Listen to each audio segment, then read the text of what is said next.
Hello and welcome back to the Not Old Firm YouTube channel. My name is Ben Banks. Today, going to rattle through the Scottish Cup Round 3 fixtures. Plenty to go through, so I won't waste too much time on this wee introductory segment. But what I will take up some of your time with this video on is if you haven't subscribed to the channel, please do so. It would be much appreciated. Plenty of games on featuring teams from the Highland League to the Scottish Premiership, a few in between. So we'll get stuck into it because there's a lot of matches to go through. Won't run through them one by one in terms of giving you the full lowdown of fixtures. We'll just go through them individually to let you know what's happening in the Scottish Cup third round this weekend. There are some championship and I don't think there's any League One fixtures on this weekend due to the way the fixtures are panned out, but there's also some wee snippets of that. With Dunfermline Hearts perhaps the pick of the bunch outside the Scottish Cup. So do check out our Twitter and our social media feeds for all that. Starting on the Friday, as you watch this today, Ross County versus Inverness in the Highland Derby. First ones in a couple of seasons, I think. The last one was 2019. And should be an interesting one. Inverness picking up a wee bit of form in the Championship, perhaps making a push for the Premiership promotion playoffs, where I suppose if they did make that, they could face Ross County, who are fighting for their lives in the Scottish Premiership.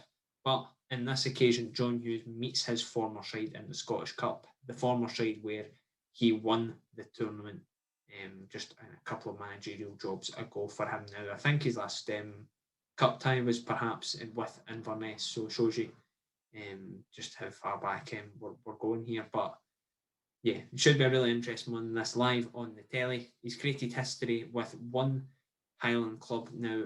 John Hughes is after doing that with another. First and foremost, it was a remarkable. I don't think you'll ever see that done again. It was a remarkable achievement to, the time that we had in Inverness. But I got lucky. I landed on my feet with one or two right good players that, even now in hindsight, I went on to bigger and better things. It was a matter of just putting my style of play on it. Giving one or two guys a chance, like Christie and Polworths and these guys. And I didn't really sign too many, I think, but Tansy was the only one I signed to come in to be really my quarterback, get us playing. So it was a fantastic, and probably done it with the lowest budget in the SPL. So it was a remarkable achievement. But the biggest achievement, although we're talking about the Scottish Cup, because that's what the game is on Saturday, was more the league. To finish third in the league with such limited resources, that's all credit to the boys. I was only the one that was guiding them. All the accolades go to the players. They were a great bunch of boys. So once again, it just shows you how football is, how it turns around. You look back, you reminisce, you say great days. Still got photographs, and I look at the photographs now and then. But wouldn't it be great to do it with Ross County? As the question was there, if you could do it again, come back up to the Islands and do it with the Staggies. And that's my game, that's my goal. Dumbarton v Aberdeen kicks us off on the Saturday. Should be straightforward this for Aberdeen. Dumbarton, tough week for them really. They played away to Falkirk, 1-1 draw, fairly decent, but they played just 48 hours later, just as I record this. They've just finished up a 1-0 defeat to Airdrie in League One. So this is going to be their third game since Tuesday. And yeah, that's surely, Jim Duffy's not exactly blessed with a massive squad. That's going to take its toll at some point against an Aberdeen team who have had a couple of weeks to prepare for this. Under Paul Shearer and Stephen Glass, the new manager won't be in the dugout for this one, but he will be able to watch through the BBC as he takes in his isolation period, so he won't have a bother getting the game to watch. But yeah, they've not, I think it's 1 goal in 10 games for Aberdeen, and they could be doing with maybe scoring a good few in this game. That's not to say that's a guarantee, but it would certainly be a boost for them, despite the fact that against lower league opposition would perhaps give their forward line a bit of confidence heading into the Premiership push for that third spot that albeit looks fairly unlikely at this point, but confidence all the same, and perhaps a chance to impress the new manager. He will be watching, I'm sure, from afar. Ayr United versus Clyde in a similar boat to Dumbarton. I think that'll be their third game this week, and Ayr United perhaps a chance for them to capitalise on that home advantage against a team in a lower league. Brora Rangers Stranraer, probably one of the more interesting ones in this, at least for me, it is. Brora Rangers are obviously the story. The Highland League champions now, after being declared the champions to be put through for the SPFL League 2 playoff alongside Lowland League champions Kelly Hearts, so congratulations to them both. Perhaps more so Kelly Hearts. I think even Brora Rangers didn't really declare themselves champions. They were just said we have been nominated as champions, because the Highland League has been curtailed after just 3 matches this season. So this could potentially be, if they don't win this, their last game of the season. And of course, they got to this round when pretty much nobody expected them to beat the Hearts last round in what was one of the biggest Scottish Cup shots, last year's finalists, beaten by the Highland League side, non-league side. I think it's the first time since the 1900s where R.S. McCall scored for Queen's Park. So yeah, not great for Hearts. Historic day for Brora Rangers, and as has been mentioned several times this season, just a shame that the fans couldn't be there to experience it. Dundee v St Johnstone, we heard from James McPake ahead of this one. Tayside derby, at least in the eyes of some. James McPake heard some rumours this week that perhaps some don't view it that way, but in our eyes, definitely is, and it's one the fans will be looking forward to, and another one of those that perhaps it's a bit of a shame supporters can't be there. But James McPake, the importance of it isn't lost on him. Yeah, I've heard some rumours this week. It's not really a derby, but it's certainly one we'll be looking at. It is. I played in the games and they were good to play in. Remember the Dundee fans coming down to McDermott as well. I think it was the first season we had a really good crowd, and then when St Johnstone were doing very well, they brought a good crowd as well. It's a pity there's no crowd here. We know that, but again, that's going over old ground, and it's a championship team that are desperate for promotion against a high-flying Premiership club that have won a cup and secured a place in the top 6. I think they've got really good players. I really like Callum and his staff. Callum done the pro licence with myself and Dave, and he's a very good guy, but he's also a fantastic coach. And he's got good staff, and Stephen McLean and Alec Cleland in there with him as well. So it's going to be a real test, we know that, but it's a test we're really looking forward to as well, because we believe that we've got a Premiership squad. It's not shown that way over the season, but that's a belief, and Saturday's a good chance to go out and show that. It's going to be tough. We need to get through, and to get a foothold in this game. We need to be our very best. We know that. Another couple of fixtures to rattle through before we get to our next interview. Dundee United versus Partick Thistle. Dundee United and Partick Thistle playing in the same league last time last year. Couldn't be a lot more different. Dundee United now a solid Scottish Premiership side, at least for this season. Who knows what could happen in seasons come by, given the relegations we've seen in the Scottish Premiership.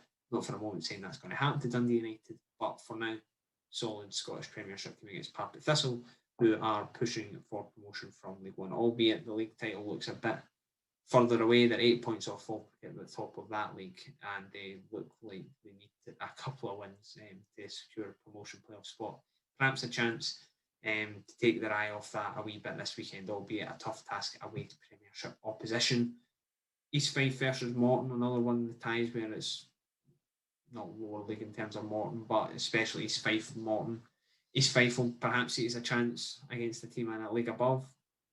Probably a team that isn't a million miles away from them in terms of ability, and they'll see that as a chance to perhaps move on to the last 16, which would be great for them, and as well as Morton as well. It's a big incentive for them. They've got, do I say favourable? That sounds a bit harsh on East Fife, but definitely when you consider Celtic, Rangers, Hibs all come into this round of fixtures, then it's not a bad draw for either side.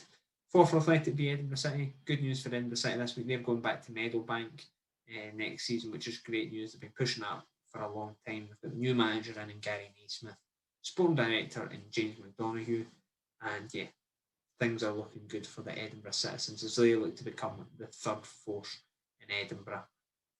For Martin, Motherwell, game I'm going to be at, Graham Alexander's side, looking to avoid what happened to Hearts and has shot off a Highland League team. This is the biggest gap in terms of leagues and teams for Martin, managed by former Motherwell player Paul Lawson. He only played for Motherwell a good few seasons ago, maybe only 5 or 6 seasons ago.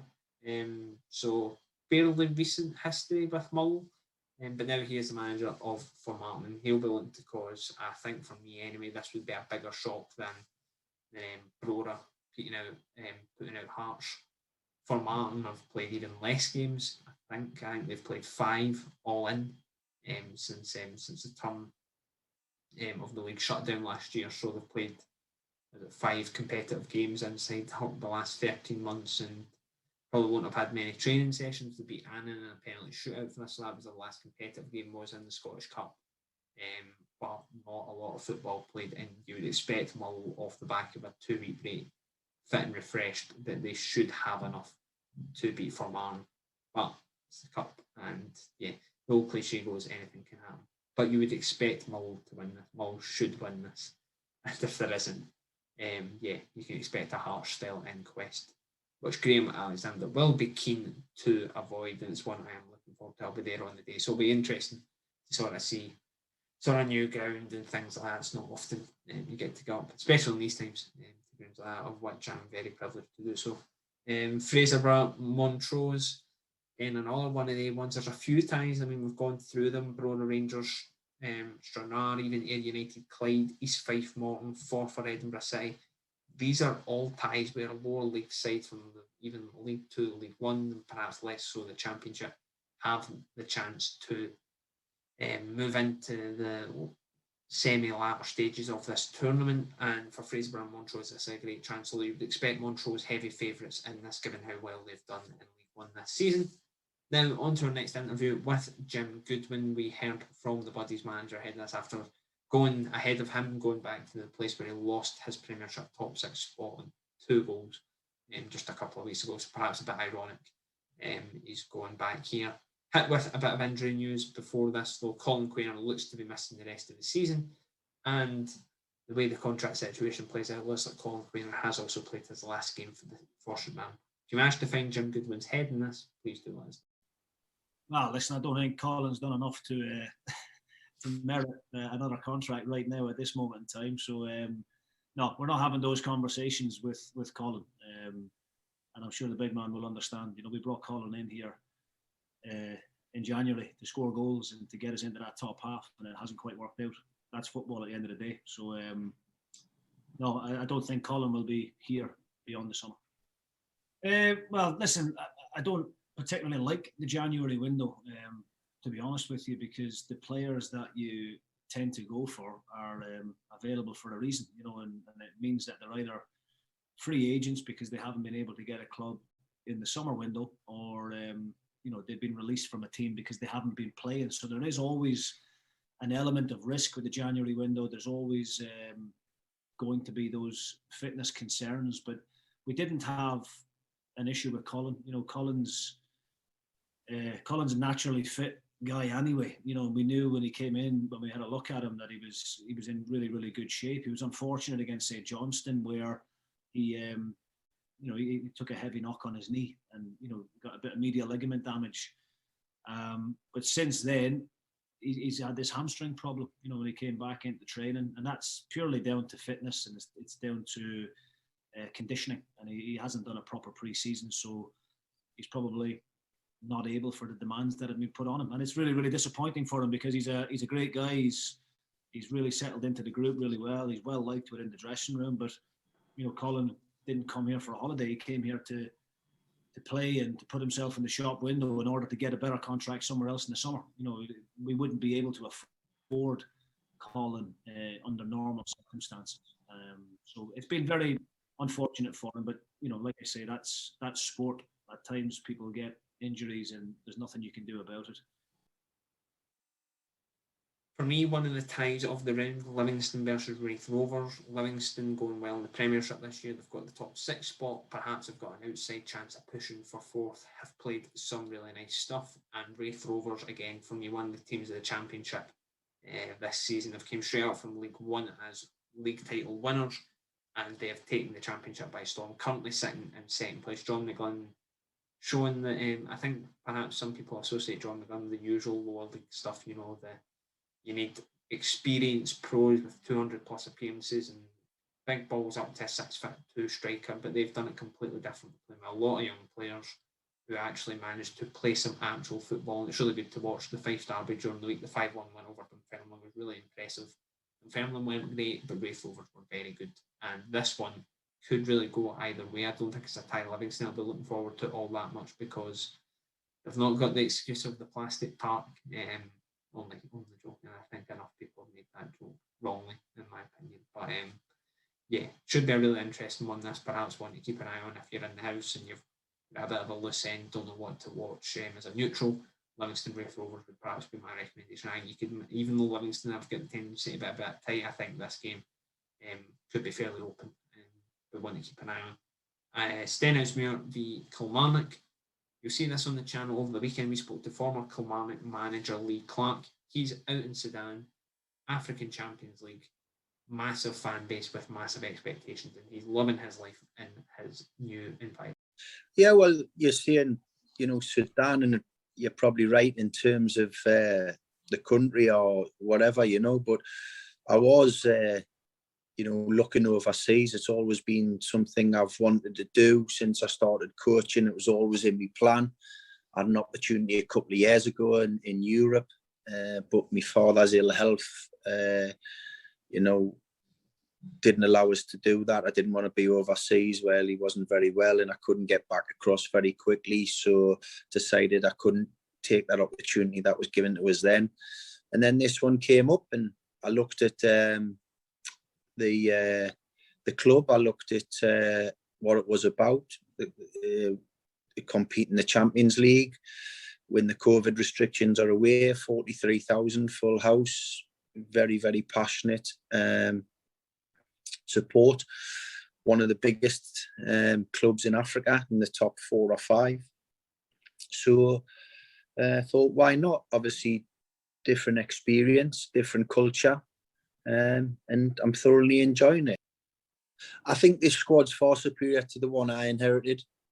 I think the result against Motherwell will give them so much confidence. I think having Tommy as the manager, who I know very well, played teammate of mine at Newcastle, also a colleague when I was assistant manager at Norwich, and Tommy was goalkeeping coach, and Paul Stevenson was first team coach. And obviously I brought Paul up to Kilmarnock when I was there. So there's a strong allegiance between us all. And Kilmarnock, for me, couldn't have picked a better manager. He a couple of times he'd been in that position with St Johnstone and got them out of it. But also with St Johnstone, he built teams that become successful, won a cup, always regularly had them in Europe and in the top 6. And I think that's what he'll do. I think he'll get the results.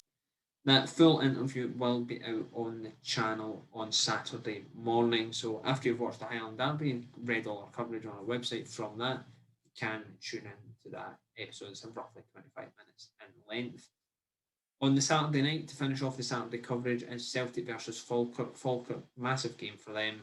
Not in terms of their overall objectives for the season, it's more just a bonus game on the TV against away to one of the Old Firm. It's a good occasion for them. It's the same time they've played one of the Old Firm this season. Obviously played Rangers from the last 16 of the League Cup earlier this season. So good experience for David McCracken and Lee Miller's side. They look like strong favourites for the League One title, so this sort of competition can only stand them in good stead. For their managerial experience more than anything, you would expect there would be a good few changes to the forward squad should they go back up to the Championship next season. But for their managerial experience, they've managed to put themselves up against Steven Gerrard. I know Celtic haven't got a manager just now, but having to deal with the likes of Odsonne Edouard and players like that, good managerial experience. And then even if you want to go into last season, playing Hearts, albeit Hearts in a bit of a state, but Premiership opposition nonetheless at that time anyway. So good experience for them. Rangers v Cove Rangers are the only game on the Sunday. Cove Rangers, again, League One, they're probably the ones who could challenge Falkirk for it, and you would expect Rangers, the way they're playing, to sort of sweep through that competition with, well, at least this match anyway, with their B team. But again, good experience for Paul Hartley's side. I'm sure they'll take much from. And then probably one of the other ties of the round, Queen of the South v Hibs on Monday night. It'll be a decent one. Probably have a lot of people watching because Monday night football. Where else would you rather be than watching action from Palmerston? But yeah, Jack Ross, speaking ahead of this one, he knows the form that Queen of the South are in. He's expecting a tough test. I managed to get through the game on Saturday, which is unusual this season because of the scheduling, but it was an opportunity for me to see them live. I wasn't surprised by the level of performance. I think, as you mentioned, their form in the Championship in the last, 12 to 13 games is very, very good.